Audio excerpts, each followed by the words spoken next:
Balzac ఒక పదం చెప్తాడు, behind every fortune there is a crime. అంటే దాన్నే దృష్టిలో పెట్టుకొని మనము ఒక భారతీయ వ్యాపారవేత్త అంతర్జాతీయ స్థాయికి ఎదుగుతున్నప్పుడు అభివృద్ధి చెందుతున్న దేశాలను, అభివృద్ధి చెందిన దేశాలు ఒక పెద్దన్న పాత్ర పోషించుకుంటూ అగ్రరాజ్యాలు కొద్దిగా వాటి మీద బురద జల్లే ప్రయత్నం చేస్తాయి.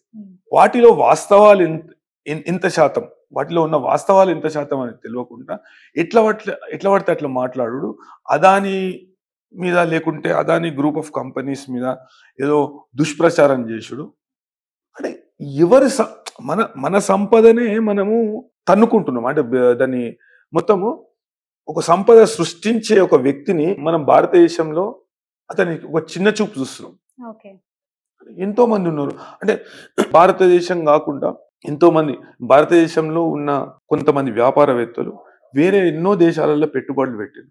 వాళ్ళ దేశంలో ఆరోపణ వచ్చి ఉండొచ్చు, కొంతమంది మీద ఆరోపణ వచ్చి ఉండొచ్చు.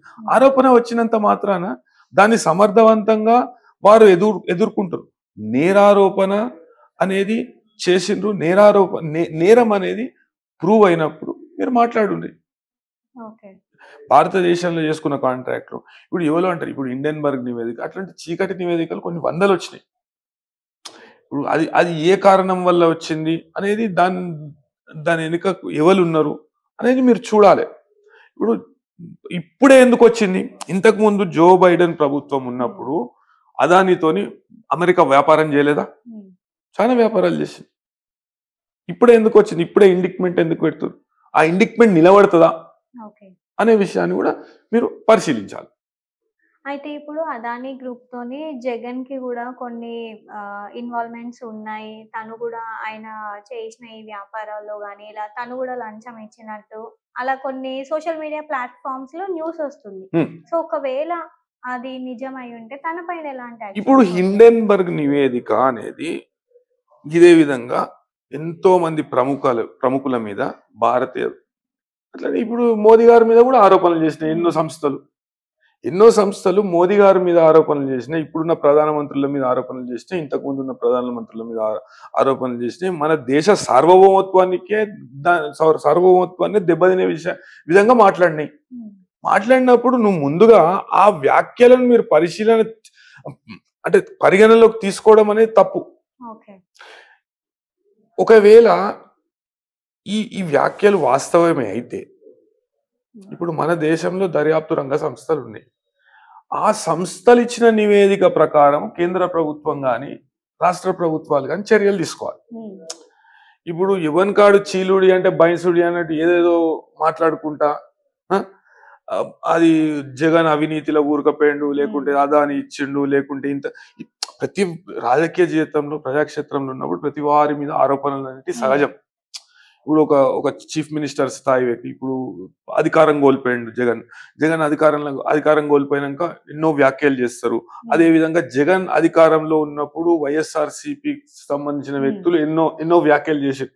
ఆ వ్యాఖ్యలలో నిజం ఎంత లేదు, వాస్తవికత ఎంత అనేది ఆ విషయాన్ని మనం సూక్ష్మంగా చూడాలి. అంటే ప్రజాక్షేత్రంలో ఒక నాయకుని మీద ఇట్లాంటివన్నీ ఆరోపణలు అనేవి నార్మల్ గా వస్తూనే ఉంటాయి. అయితే ఇప్పుడు ఒక సేబీ చెప్పిందా ఒక ట్రేడింగ్ జరిగింది, లేకుంటే పలానా అవకతవకలు జరిగినాయి అని ఒక ఆర్థిక రంగ సంస్థలో ఉన్న నిపుణుడు చెప్పిండా? నిపుణుడు చెప్తే ఇప్పుడు వేరే దేశానికి సంబంధించిన వ్యక్తులు ఎందుకు ఆరోపణలు చేస్తారు, ఒక కంప్లైంట్ ఎందుకు పెడతారు? ఇప్పుడు దాని మీద పూర్తిగా అవగాహన ఉంటే ఎవరైనా కంప్లైంట్ పెడితే చట్టం దానిలో వాస్తవికత ఎంత ఉన్నది అనేది చూస్తుంది. అట్లా కాకుండా ఎవరో ఇచ్చిన నివేదిక, ఏదో దేశానికి సంబంధించిన నివేదికను పట్టుకొని అవినీతి ఇది అది అనడం సమంజసం కాదు. అంటే మన దేశంలో ఉన్న దర్యాప్తు రంగ సంస్థలు ఒక నిర్ధారణకు వచ్చినాక, అవును దీంట్లో జరిగిన మాట వాస్తవమే అని నిర్ధారించినాక అప్పుడు వారు మాట్లాడితే దానిలో ఒక అర్థం ఉంటుంది. లేకుంటే చర్యలు తీసుకోమని, ఇప్పుడు ఇడిచిపెట్టద్దు, చర్యలు తీసుకోండి. కాకుంటే ఏదో దేశంలో అప్పుడు ఈ రిపోర్ట్ అని ఆ రిపోర్ట్ అని 24 రిపోర్ట్లు వచ్చినాయి, వీళ్ళు ఇట్లా చేసిరు వాళ్ళు అట్లా చేసి, దానిలో ప్రామాణికత ఎంత ఉంటది? ఇప్పుడు అదాని అమెరికాకు చేసిన నష్టం ఏంది? అది ముందుగా భారతదేశంకు వారు భారతదేశ ప్రభుత్వానికి వారు చెప్పాలి. ఇవన్నీ సాంకేతిక అంశాలు ఎదురెత్తాయి. అంటే ఇండిక్ట్మెంట్ చేస్తే నీ దేశంలో ఎఫ్ఐఆర్ అయితే అయిపోయినట్టేనా? ఓకే. ఎంతో మంది మీద అయింది. మరి మరి ఎందుకు ఇడిచిపెట్టిర్రు? ఆండర్సన్ ఎందుకు ఇడిచిపెట్టిర్రు? అట్లనే ఎంతో మంది నేరస్తులు ఆహ్, ఇండియా దాటి పోనీకి కారణం ఎందుకయ్యిండ్రు? వాళ్ళ మీద సీరియస్ చార్జెస్ అనేటివి ప్రెస్ చేసిండ్రు. ప్రెస్ చేసినంక వాళ్ళను అరెస్ట్ కూడా చేసిండ్రు. అరెస్ట్ చేసి ఇడిచిపెట్టిండ్రు. మరి దాన్నేమంటారు? ఇప్పుడు ఉండొచ్చు, ఉండకపోవచ్చు. అది అది ఎవరు తెలవాలి? దర్యాప్తు రంగ సంస్థలు తెలవాలి. ఇప్పుడు చెట్టు కింద కూర్చొని మనమిద్దరము అనుకుంటే లేకుంటే ఇంకా ఎవరో పని లేనోళ్ళు కూర్చొని మాట్లాడితే ఇన్ని కోట్ల అవినీతి అయింది, ఇన్ని వేల కోట్ల అవినీతి అయిందని అది కరెక్ట్ కాదు. ఎవరన్నా అంటే దానిలో ప్రాథమికంగా ఒక అవగాహనకు రావాలి. మన ఈడీ గాని, ఎన్ఫోర్స్మెంట్ డైరెక్టరేట్ గాని, సిబిఐ గాని లేకుంటే ఏదైనా దర్యాప్తు రంగ సంస్థ అవును పలానా అదాని అనే వ్యక్తి ఈ వ్యాపారవేత్త ఇట్లా లంచాలు ఇవ్వజూపిండు, లేకుంటే లంచాలు ఇచ్చిండు, ఈ విధంగా కాంట్రాక్ట్ అనేది సైన్ అయింది. ఇప్పుడు జగన్ గారు ఏం చెప్తారంటే, నేను ఇంతకు ముందున్న ప్రభుత్వం కంటే తక్కువ రేట్లో సెకీ నుండి అదే ఒక కేంద్ర ప్రభుత్వ రంగ సంస్థ ఉంటది. ఒకటి పవర్ జనరేషన్. సో నేను తక్కువ కొన్నా నేను. అప్పట్లో ఈ 5 రూపాయల 80 కొన్న పవర్ ని నేను 2.80కే కొంటున్నా. 5.80 చాలా తక్కువ రేట్ అని అప్పట్లో వాళ్ళకు అనుకూలంగా ఉన్న పత్రికలు ప్రచురించినాయి, మొత్తం చెప్పినాయి. ఇప్పుడేమో నేను తక్కువ కొన్నా గానీ నా మీద ఇట్లా ఆరోపణలు చేస్తున్నాయి. ఆయన వాయిస్. అయితే ఇది తేల్చవలసింది ఎవరు? నేను, మీరు కాదు, ప్రజలు కాదు. ఇది ఒక దర్యాప్తు రంగ సంస్థ పరిధిలో పోయినాక వారు ఇన్వెస్టిగేషన్ అనేది చేసి లేకుంటే దర్యాప్తు చేసి కరెక్టే ఈ విషయంలో జరిగిన మాట వాస్తవమని తెలిసి వాళ్ళు ఒక ఛార్జ్ షీట్ వేసినప్పుడు అప్పుడు నేరం అనేది నిరూపణ, ఆరోపణలకు స్ట్రాంగ్ బేసిస్ ఉంటుంది.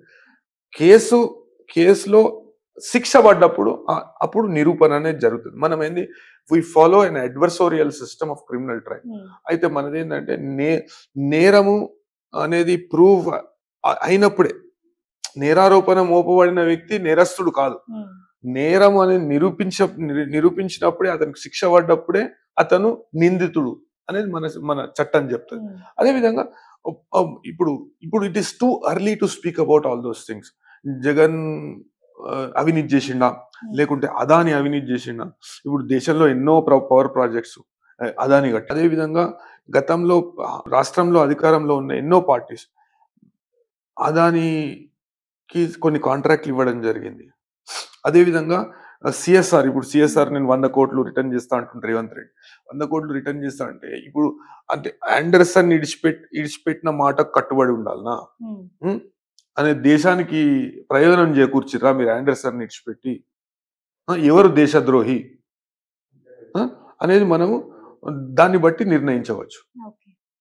అయితే ఇప్పుడు జగన్ పరిస్థితి లేకుంటే ఆంధ్రప్రదేశ్లో ఉన్న పరిస్థితి ప్రభుత్వం మారడం వల్ల ఇప్పుడు అంతర్జాతీయంగా ఆ మార్పు అనేది కనిపిస్తుంది.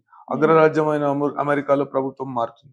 ప్రభుత్వం మారుతున్నప్పుడు వారికి అనుకూలంగా ఉన్న అధికారులు ఇప్పుడు ఇండిక్ట్మెంట్ అనుకుంటూ లేకుంటే ఇంకేదో అనుకుంటూ కొత్త విషయాలను తెరపైకి తీసుకొస్తూ ఆ అభివృద్ధి చెందుతున్న దేశాలను వాళ్ళ పురోగతిని ఆపుదాము, అదే మోదీ గారిని ఒక విలన్ లెక్క చూపెడదాము. ఈ ఈ మీడియాలు కొన్ని మీడియా ఛానల్ ఏంటంటే దీనిలో మోదీ గారి పాత్ర ఉంది, అదానిని బచాయిస్తుండు మోదీ, లేకుంటే ఇంకేదో అవుతుంది అనే విషయాలన్నీ మొత్తం వాళ్ళకే వాళ్ళు కూర్చొని అనలైజ్ చేసి ఎటువంటి సంబంధం లేని విషయాలు కూడా మాట్లాడడం జరుగుతుంది. ఇప్పుడు అదాని ఇండిక్ట్మెంట్ లో ఏం రాసి ఏం పేర్కొనబడ్డది అంటే, అమెరికాలో కొన్ని సంస్థల ద్వారా లోన్లు జనరేట్ చేసుకొని అమెరికాకు దాని విలువ ఎక్కువ చూపెట్టి భారతదేశంలో కొంతమందికి లంచాలు ఇవ్వజూపి ఆ లంచాలు ఇచ్చి భారతదేశంలో కొన్ని కాంట్రాక్ట్లను, వ్యాపారాలను ఈయన స్వంతం చేసుకుంటూ ఆర్థిక నష్టం అనేది అమెరికన్ బ్యాంకులకు కలుగజేసిండు, లేకుంటే అమెరికా ఆర్థిక వ్యవస్థను నష్టపరిచిండు అనే చార్జెస్ అతని మీద ఫ్రేమ్ చేయడం జరిగింది. దానిలో మొత్తం పూర్తి స్థాయిలో ప్రైవేట్ వ్యాపారాలలో మోదీ గారికి ఏం పాత్ర ఉంటది?